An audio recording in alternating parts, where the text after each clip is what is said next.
in the chat. Welcome to this webinar. Hi everyone, so I'm Becky. My role is Digital Community Engagement Manager. And you may already know me for those of you that have Union Cloud as your platform at your union. My role is to support all unions on the Union Cloud platform through the support service that we have, the Union Cloud, but also my role is to support students' unions digitally, so making sure that you're working effectively digitally, that you've got digital incorporated in the work that you do to engage better with students. Currently, what I do now, I have been in my post since July last year.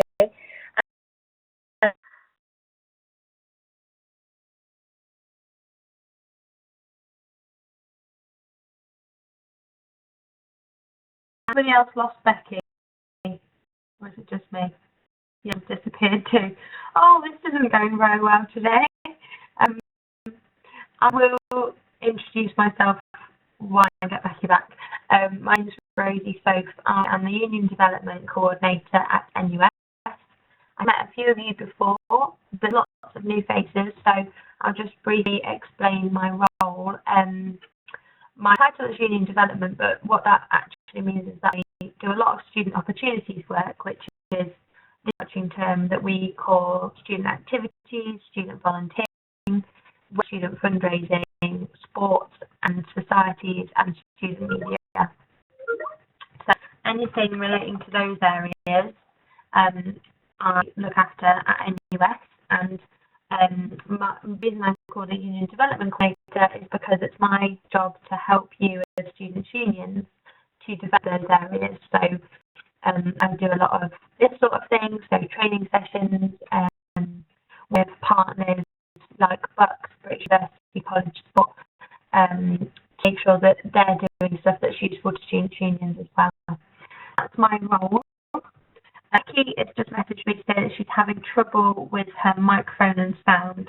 So I'm going to carry on, and then she'll be able to join the session, and then we'll get some sound from her.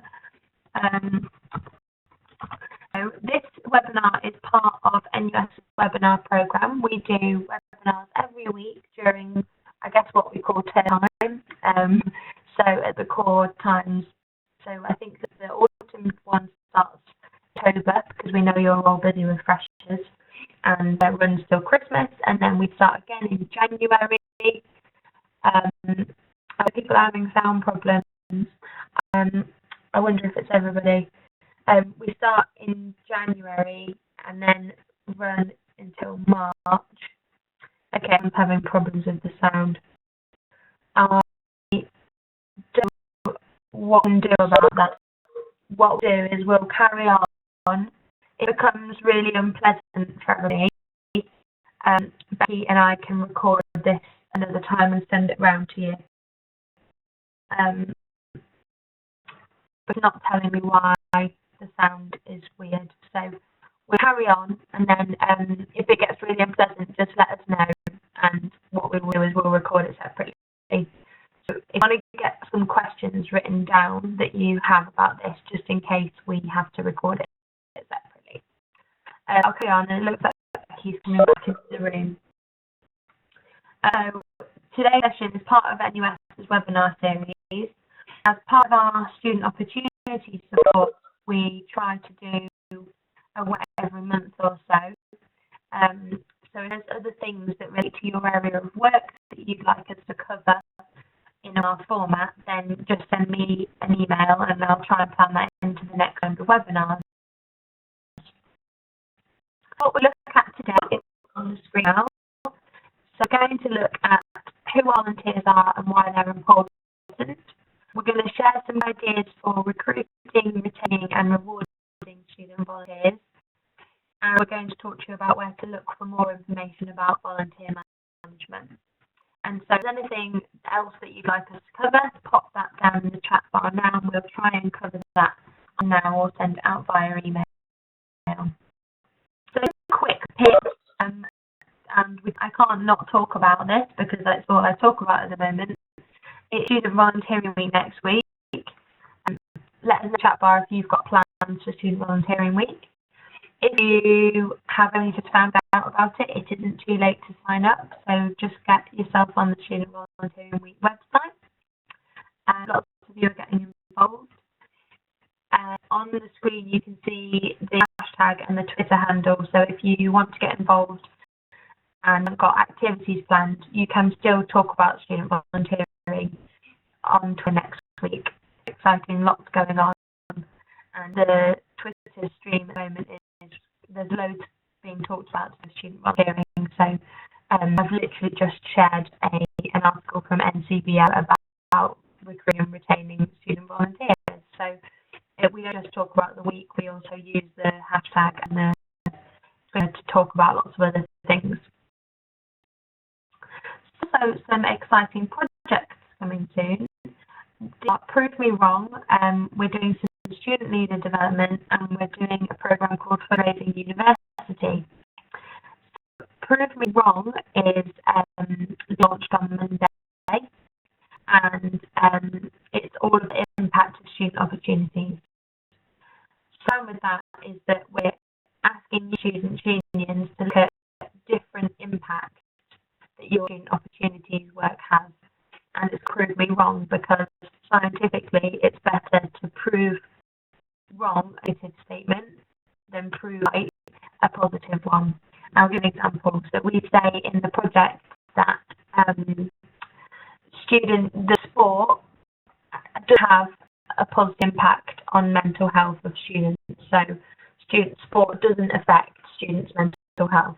Now, I know and you know that is correct and that sport does help students' mental health, but what we're asking you as student unions to do is to prove us wrong and to give evidence as to why wrong. Our project gives you it's about how to collect the numbers, so quantitative data, and also how to collect case studies and statements from your students about that. So look at next week. We want any of you as possible to get involved in it. So it doesn't matter whether you're a small union, a big union, college, university, whether you've got a huge team or it's just you. It should be accessible for any type of team. The next is student leader development, which is the project that I'm focusing on after Student Volunteering Week. And we're looking at designing a pilot program of online training for clubs and societies and RAGs and student media that they dip into, and we offer training basically. It's online. So we're going to be talking about that a lot after Student Volunteering Week.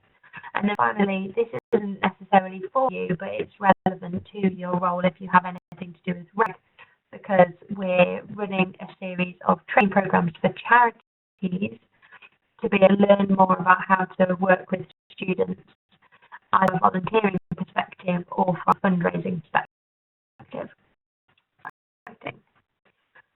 I've got Becky back, but I'll just talk you through this, and then Becky is going to talk with us about recruiting and retaining and rewarding volunteers.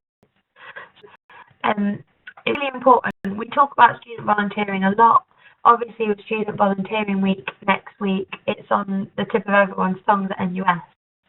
But real problem with communication and the labelling of student volunteering, these terms that you can see on the screen, like engagement, student opportunities, student activities, student development. And I think it's important to clarify that basically, if a student is a course rep, they're a volunteer. If they are a sports captain, they're a volunteer. If they're a social sec, they're a volunteer. And you've got that already. But it's important to say that in this session, what we're talking about all those things. So not just volunteering, going out into the community and doing things with schools and old people or environmental volunteering. It's anything where a student is giving up their time. And that's, I think, why we're in a unique position in student unions, because the core of our business is student volunteering. Everything that we do in some way relates to student volunteers or students getting involved with things out of studies or sometimes including their studies. This is what's so important to student unions, and it's why we've got those 3 projects coming up that I just mentioned, and it's why Richard Brooks, our Vice President Union Development, is prioritising this area of work. At NUS, we call it Student Opportunities because we have a national conference policy that lauded that 3 years ago, and it stuck. So that's what we call all of this stuff. But it's really important for you to know that we're talking about all those things when we're talking about student volunteering. So recruit, retain and reward, and hopefully we've got Becky back to chat about this too. Please know if you've got any questions about anything I've mentioned already. Becky, are you back? Have we got you? Hi. Can you hear me? Hooray, we've got you. I don't know if it's something to do with the fact that I dropped my laptop a week or so ago to why it's playing up. I'm not entirely sure, but please accept my apologies. You're fine, I'm glad you're back. We're going to talking about recruit, retain and reward. We've structured this session in this way because it's a really simple, clear way of thinking about volunteer management. Becky, before we get started on that, we lost you a bit when you were explaining who you are. So do you want, I heard about who you are at NUS now, but we missed the bit where you're explaining about what you did before NUS. Okay, I know. I think I was left talking to myself for quite a while until I realised that I couldn't be heard. So current role is a digital community agent manager. Before this, I started this role at the end of July last year. Before that, I worked at Huddersfield Student Union for a couple of years as the volunteering development manager, and I took care of student-led volunteering projects. I headed up some one-off volunteering days called Students at the Heart of Hood, and I also led a new Student Leadership Award initiative in partnership with that institution's career team, and launched the new brokerage service through the volunteering module on Union Cloud. So yeah, I'm really passionate, and still am really passionate about volunteering, and had a great time at Huddersfield in making it work and be successful there. So let's talk about recruiting, and Becky, it's over to you first. Okay, so actual key thing is about your engagement with your students. You need to know who your students are, which obviously each of you in each of your union will know this best. I know the barrier that I had when I first started my role with the objective to create and start and launch student volunteering projects was that we'd have student interest. We didn't have students coming forward to us wanting to launch student-led volunteer projects. It's really frustrating, and I tried,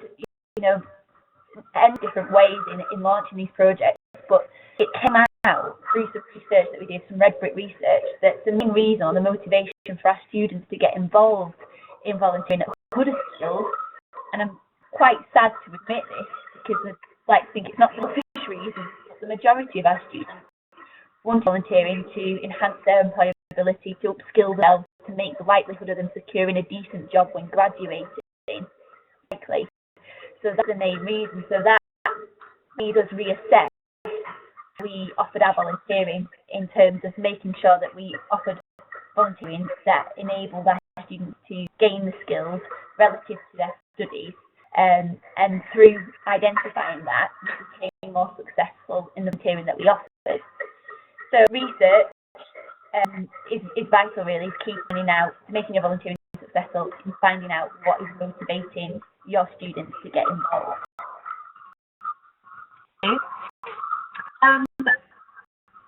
It's a really good opportunity to talk about the barriers that students faced. I think it's really interesting that Becky about they did research and that students wanted to get involved with volunteering to enhance their employability and gain new skills. With research at NUS that suggests that students are primarily motivated to volunteer to help people and do good things for other people.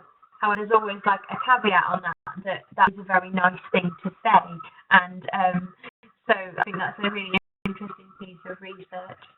also done some work about the barriers that students face. Last year with Universities UK, we wrote a report called The Barriers to Participation in Student Opportunities. In the report, we discussed 10 key areas that stop students from volunteering. Now, I'm not going to talk you through all 10 because there's so much there to talk about, but I'll talk you through a couple of them, the ones that I think are the biggest barriers, particularly at the moment. So these are financial and time. So in financial, there's two parts to this. Students have less money. It's because of the climate that we're in, and because of fees. They have less money, and they're more concerned about their finances. So we know that there's a rise in students taking up part-time work, which takes up their time. So we'll talk about the time thing in a minute, but it means that students have less money to spend, so they're more careful about how they're spending their money. And NUS does research every year about what students are spending their money on. So look at when it's released. I think we release it in around June. Also, in terms of financial, there are costs associated with volunteering. Hopefully, you've thought about this and all of your costs are covered or aren't a problem for them. But sometimes there's costs that they think that actually, no, it's free for them to volunteer, but it costs them to get to the volunteering opportunity. So have their expenses covered to get there. I know that when I was a student volunteer myself, running a society, I spent loads of money on bits and bobs that cost money, but I didn't know how I was allowed to claim back. So things like buying pens and stickers to run Freshers Fair, could I claim that back through a society? I didn't really know, it wasn't clear.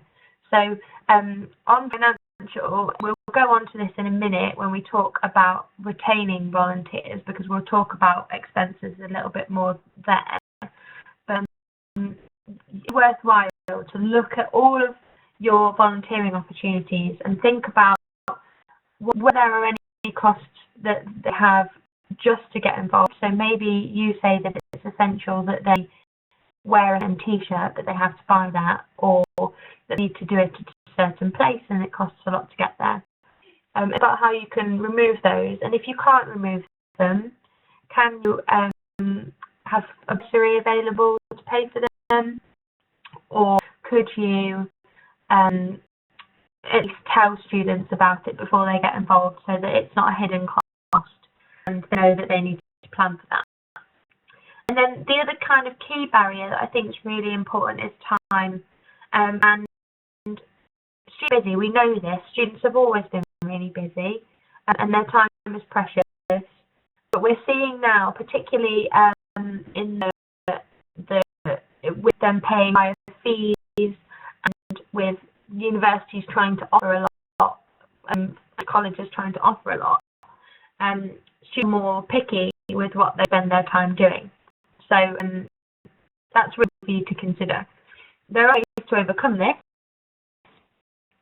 Make it very clear what the time commitment is when you're promoting your volunteering opportunities. Number, you can organise opportunities at different times on different days. So try and think outside of what you usually do. So if you always do your volunteering on a Wednesday afternoon, that might be great because you have Wednesday afternoons free for volunteering and sports and societies. But that might not fit with a student that always works a certain shift on a Wednesday afternoon, or they already do sport, they want to do some RAG volunteering, but it's all at the same time. That's going to be difficult for them. So, as Becky said before, research here is really important because if there's specific students you're trying to reach out to, is really important. Just go out and chat to students and see when's a good time for them for volunteering. And something that lots of students are doing at the moment, which is working really well, is running specific volunteering for academic courses. That's really easy to look at times because you can see across all of the years when they have gaps and when you might be able to volunteer. So that's quite an easy way to overcome this one. We're talking about the timings for Student Volunteering Week. We will talk about that at the end and talk about what we can do about that. Becky, I'm going to hand over to you to talk about communication when in recruiting. So when Rosie mentioned to me about the idea of tips or ideas, best practice around recruiting volunteers, thinking back to my experience and working at Huddersfield, the communications were pretty key. We had a really good working relationship with our marketing and comms team, and I think it was vital. Some of the success that we got, the success that we got was basically of that relationship and the work and the planning that we did with that team. So I would make sure in the run up to any large event, whether Student Volunteering Week or another event that we might have been hosting, that I'd sit down in advance with the team, we'd actually complete a marketing and comms plan together. And that would consist of lots of different things. It would consist of scheduling face time, so that's not just necessarily you as staff members going out and speaking to students at peak points, peak times of the, around lunchtime or in the afternoon are usually the better times of the day. But getting your officers on board with that as well, make sure that your officers are going out. It's great for them to get their faces, see better represented over campus. And I imagine lots of you will have experience of this. I mean, of Student Volunteering Week, although yes, isn't very ideal quite as it is to elections, but I found that our officers were very engaged in getting involved in Student Volunteering Week, especially if they were rerunning for positions. So if you're in where your office is trying to rerun, and you might have seen some of that behaviour where they're very keen and engaged to help you conduct some face-to-face time. It's lecture shout-outs. These worked really, really well for us. So with the main reason the students getting involved was to enhance the support and employability, their development skills. I tried to make sure that the external volunteering opportunities we got were closely aligned to all the different courses and studies that we had at Huddersfield. So the opportunity came about, I would make sure that we had a scheduled lecture shout-out slot for the course to that opportunity, linked to that opportunity, and we'd go and tell all the students about it, and we had a really good sign-up rate to opportunities through that targeted approach. So if you're doing a large-scale event, which is more encompassing, that still works well. We target the more popular courses or the winded ones, the larger academic, larger courses where we'd go tell everybody about one volunteering days, and again, that proved to be really successful. Something which isn't very new, very innovative, but flyers and posters, they still work. When in the face-to-face stuff and the lecture shout-outs, they're pretty key. It's good to leave something as well with people, so they've got something in their hands that they can't forget out. It depends how digital your union or your institution is, but if they have got plasma screens dotted about place, that's really well. They're great because you can easily update them, you can easily change them. And we made good use of this, and we see that it's really well in getting the message out to people, making heard and making us get seen in terms of the volunteering opportunities that we were trying to showcase. We were really in the skilling of our social media. On Facebook, we do boosted Facebook posts for some volunteering opportunities, and it really is worth paying that £10 or whatever it is you choose to put behind the post. It's worth investing in that. And some people kind of wince at the charge of putting stuff on social media, but in reality, it's just what you do for flyers or posters, which people do all the time. It really is worth that investment into your social media, because again, we are, as a direct result of some of that, some sign-ups and engagements to opportunities that we're promoting.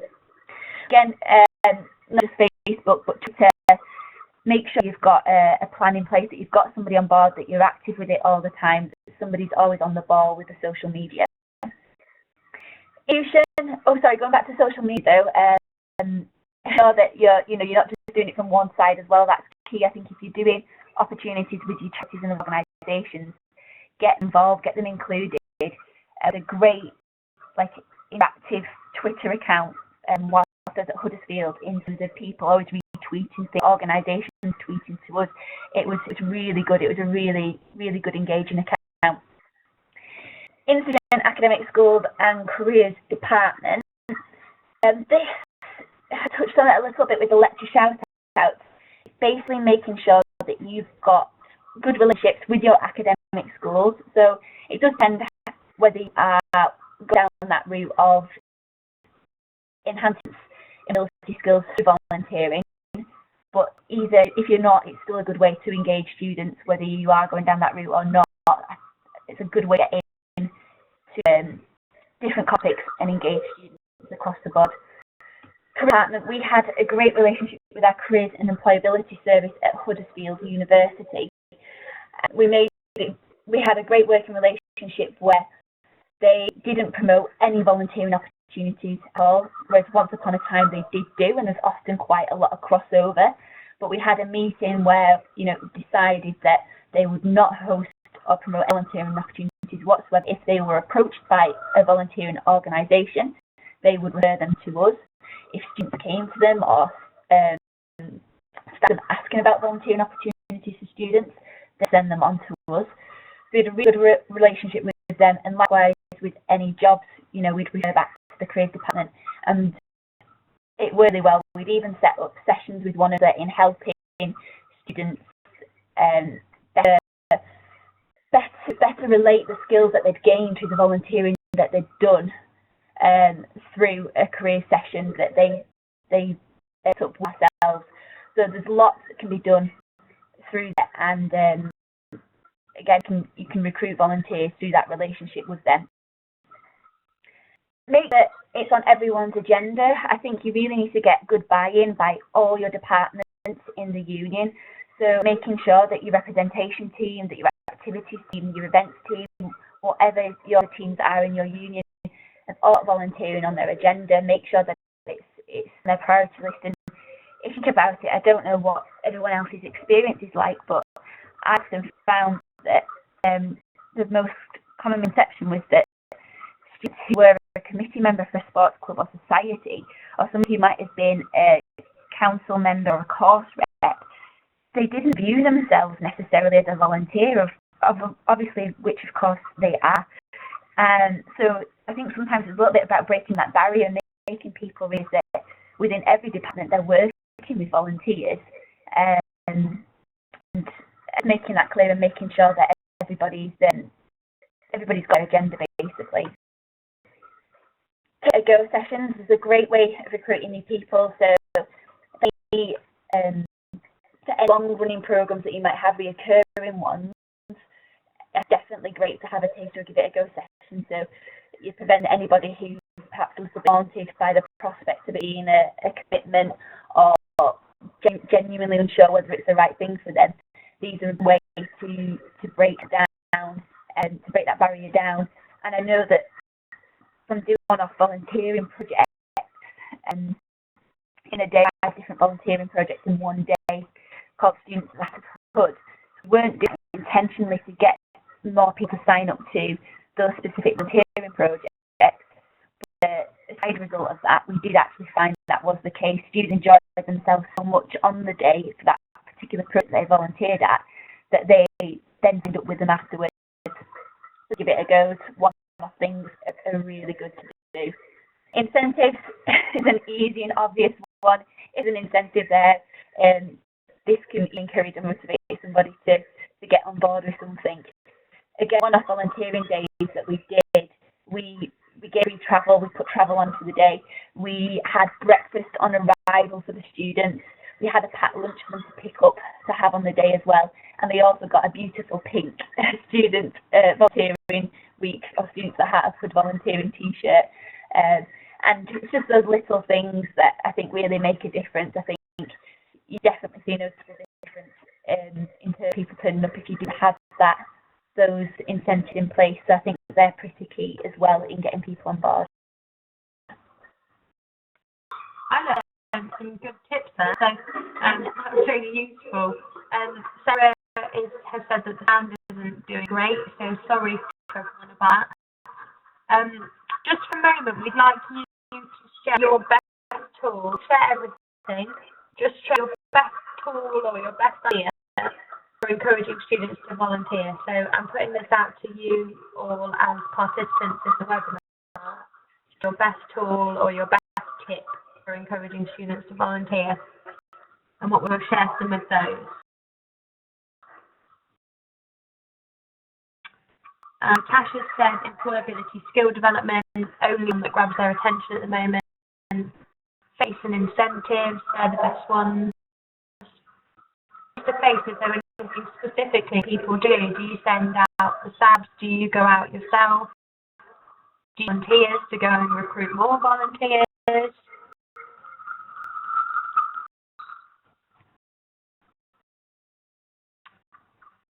Anyone?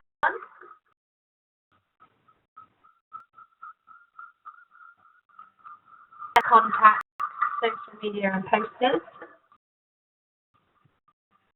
Some more student emails, yeah, they're helpful. They're a bit of a blessing and a curse, I think, all student emails, because sometimes they work really well and sometimes people just get annoyed with them. Incentives such as end-of-year volunteering trip or social creates a sense of community and belonging. That's a really good idea. Volunteer work there, building a rapport there. These are really helpful. Thanks, everyone.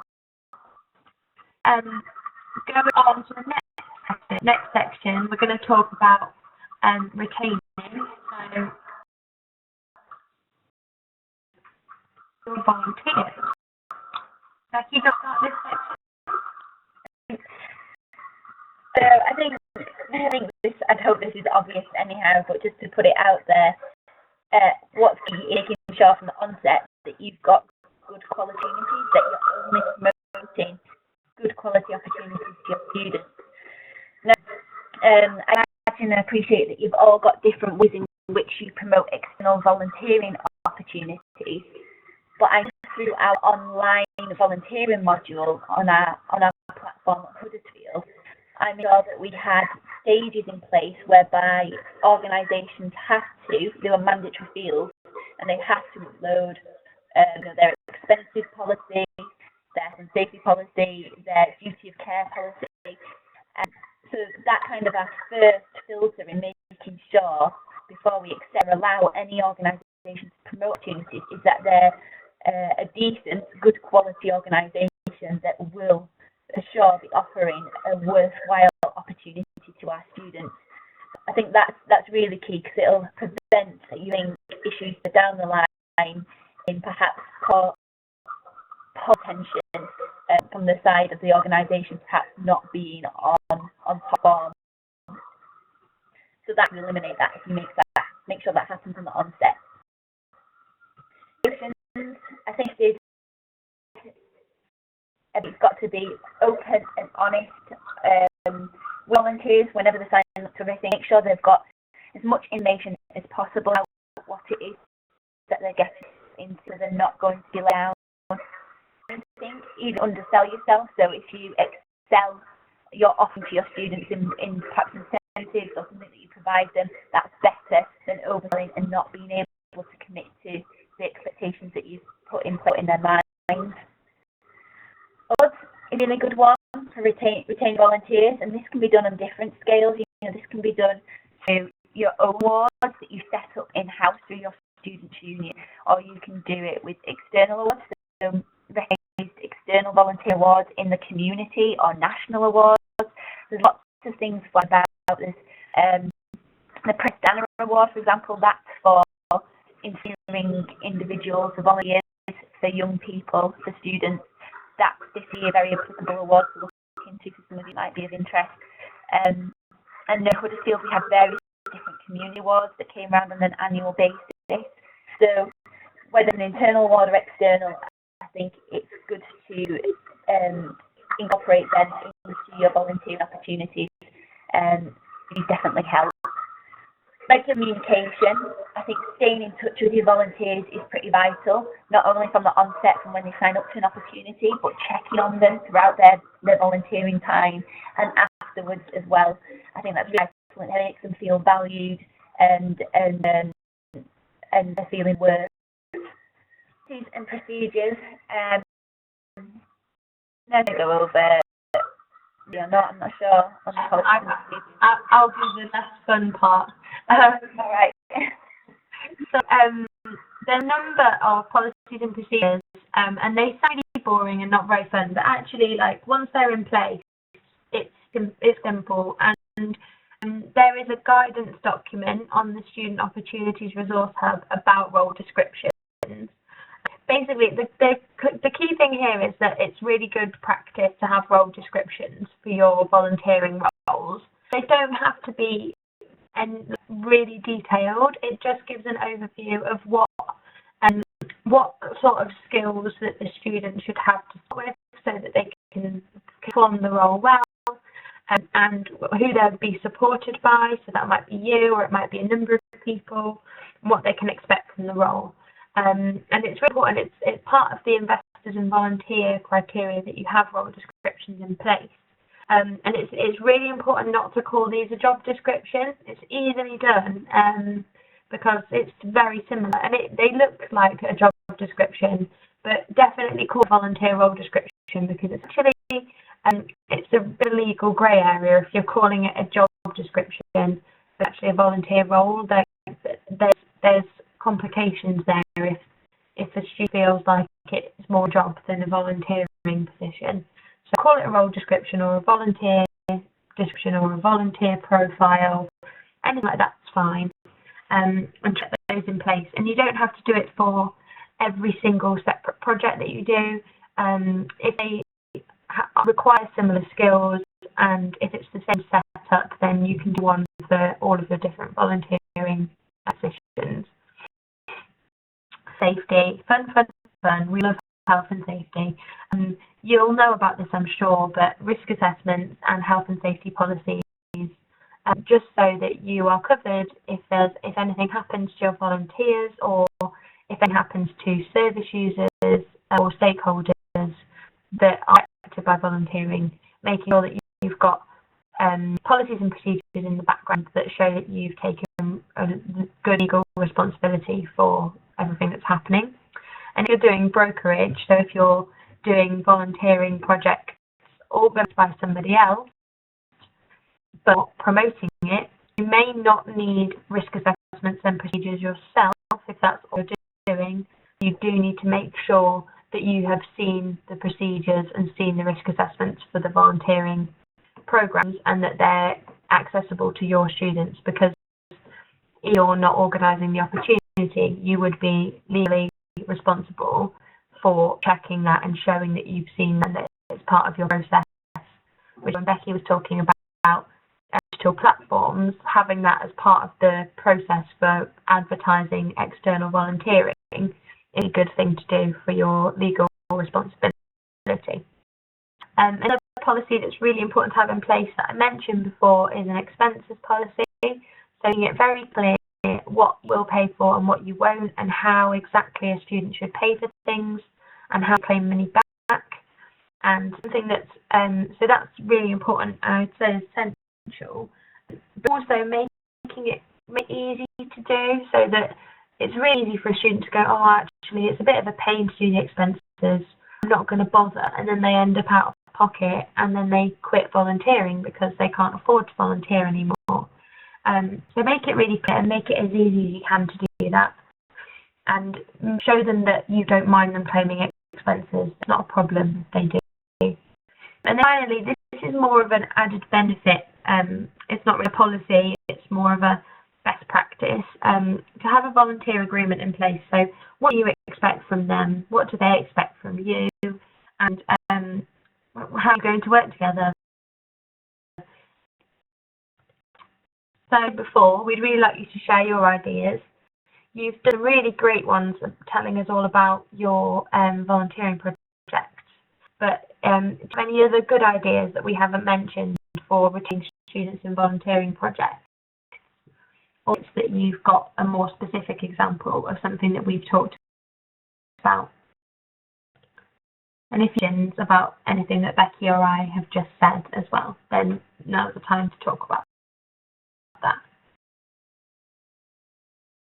But as Sarah said that you're quite new to the job and need help with this, well, I'm glad that you came along to this session, but make sure that you keep in touch with the people that we're talking to as well in the gym. Suggested that you remind them of the awards they can receive, along with any references they can get. That's a really good one, actually. We didn't mention that about references from you as volunteer manager. Things like Christmas parties, barbecues, free for student volunteers. That's a really good idea. Extra skills training. And any of you do in terms of that kind of more boring stuff, the policies and procedures.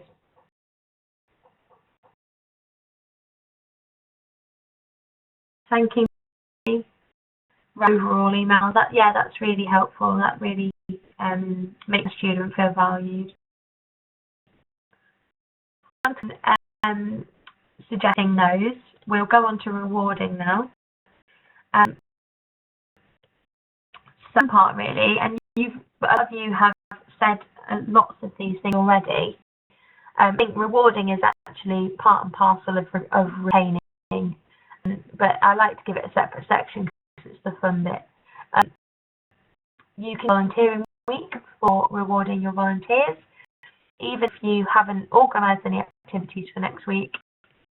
Sure you send a tweet and say thanks to your student volunteers, or you could use an opportunity to send those emails and say, look, it's volunteering week, thank you so much for being a volunteer with us.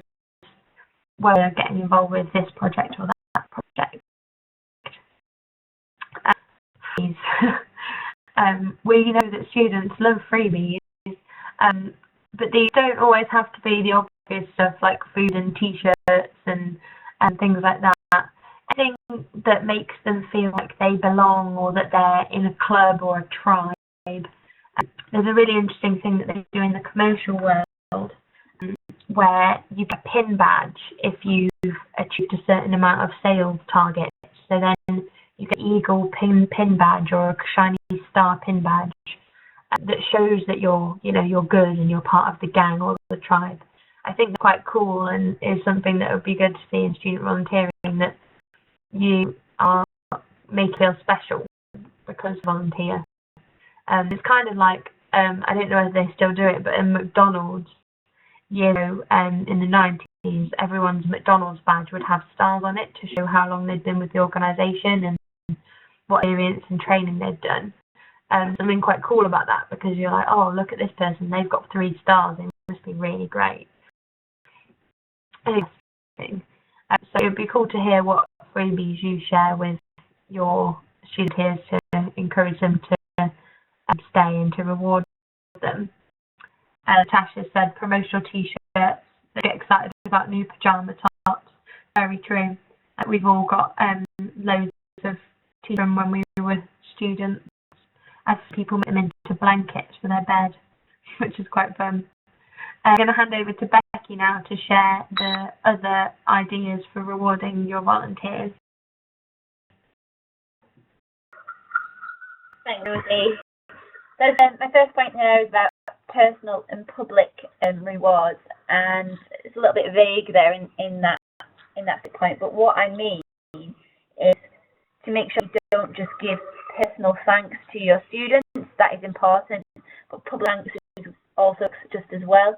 So I think I mentioned it in the chat box before, like show students personally your appreciation, and I think it's really vital. I know whatever project or volunteering opportunity you may be involved in with your students, actually giving them a personal thank you does mean a lot to them, and you can see it in their faces, the gratification, how it makes them feel and them being recognised for the support that they've given. It really, really is worth its weight in gold, just a simple thank you in person.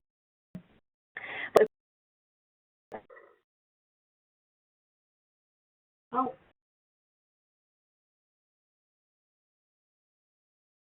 you. Oh,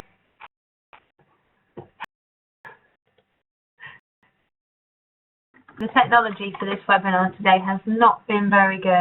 It's better than this. So I will carry on. Certificates and formal records.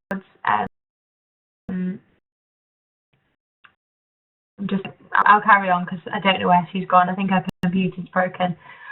An obvious one.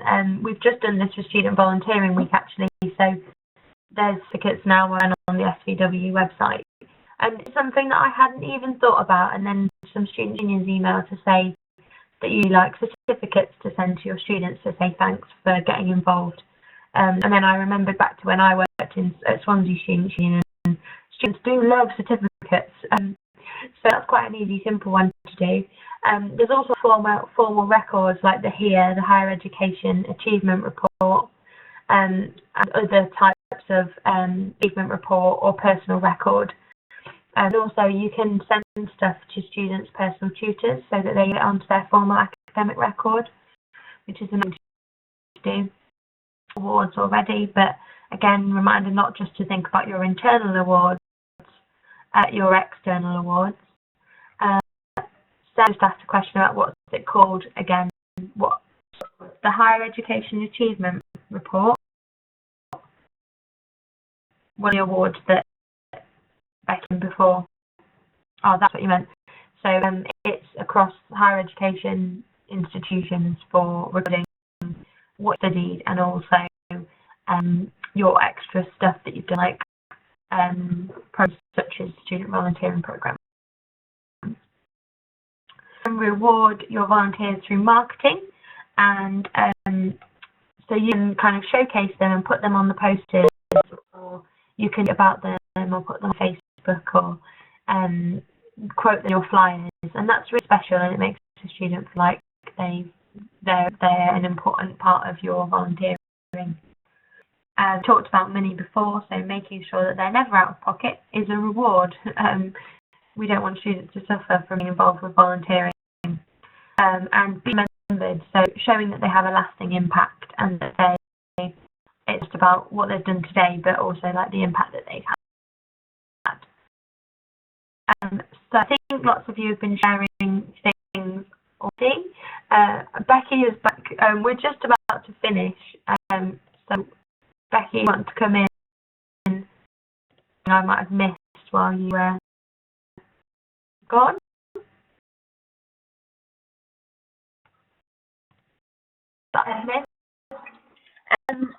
Did you? I think I got caught on.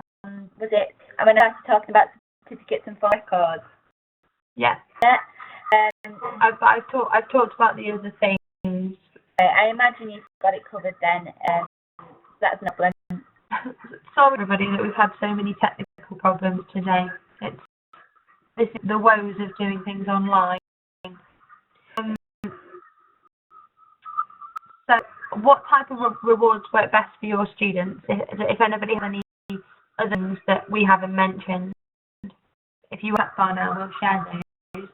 We're going to wrap up now. I'll just talk to you about the places where you can get information.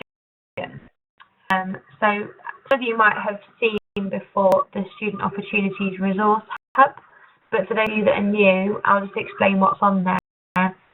It's been written by the Student Opportunities team at NUS and specific for students' unions. There's two sections to it. And the first section is guidance documents and inspiration sheets, and they vary from how to write a volunteer role description to how to do sports fixtures. They're very varied and they cover everything from community volunteering to RAG to academic societies. And then the Student Ops Resource Hub, which is the top link on the screen. There's also training packs that you can download on core skills like LIP and communication, but also about how to build a membership group for your clubs and societies. So that's a useful website for you to have a look at for more info. The Student Volunteering Week website, studentvolunteeringweek.org, have lots of blogs that we're uploading every day in the lead up to SVW. There's blogs of different projects that people are doing, which will give you some ideas. The CEO website is really helpful. Some of it is password protected. As a member of NUS, you can get a discounted membership to NCVO. So if you're interested in that, then let me know and I'll find out about that for you. Some of their stuff isn't locked and it's free and you can just access that. And they all have a really good Twitter account that means that they post a lot of blogs on there. So they did one this morning about recruiting student volunteers, which was really timely. Inspired has lots of information, and the Student Volunteering Network is a network for staff that work in the world of student volunteering. They have been doing lots of work this year, and I know that one of the things that is up on their priority list is to make their website more of a resource hub and a central place for student volunteering information. So keep an eye on that, and also keep an eye on that because they'll be launching their conference in the next few months, which will be in summer. And it's a really good place to go if you want to meet other people working in student volunteering and also get information and attend training sessions and info sessions. So information there. So finish up because we're now at 2 o'clock. If you've got any questions, then write those down now and Becky and I will try and answer them for you. In the follow-up resources, you will get the slides. I'll email those to you now. And the recording will be put on NUS Connect under the webinars section. So the link to where it will go. It takes us a few days to get that up online because we have to do lots of buffering and things, which is complicated, and then put it on YouTube, which takes a few hours because they're quite slow.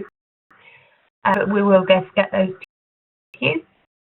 Becky's email addresses are on the screen, so if you want to ask us anything or suggest webinars for next term, which is the summer session, then you can do that. We will happily answer your queries. And then just to tell you about the next 2 Student Opportunities webinars. On the 29th of March, we're talking about the impact of student opportunities, and be around the Prove Me Wrong project that I talked to you about at the start, and how you can get involved with that, and what we've found so far from the student unions that have been involved. So you'll be able to sign up to Prove Me Wrong from Monday. And the 29th of March, if any of you have managed to get anywhere with the project, we'll be able to share some of that in a webinar. And then on the 3rd of May, you can't sign up to this one yet because the link's not online, but it will be online in the webinar section soon. And that's about student fundraising, and that is with NASFA, the Student Fundraising Association. That is all from us. Natasha's got to go, so thank you, Natasha, for joining us. People are happy for me to share your email addresses. Please pop them down in the chat bar now, and I'll include those in the follow-up email that I send in a minute. And if you haven't got any other questions, then that is all from us. If you do have questions, then let us know, and we'll try and answer them now, or we'll email you. Anything else that you want to say to anyone? That's everything, I think. But like you said, I'm more than happy to take any questions should anybody want to get in touch. And thank you all so much for participating, and thank you for putting up with the dodgy quality of the internet for us. I'm sorry, it's not usually this bad. And hopefully you've all been able to hear everything just about.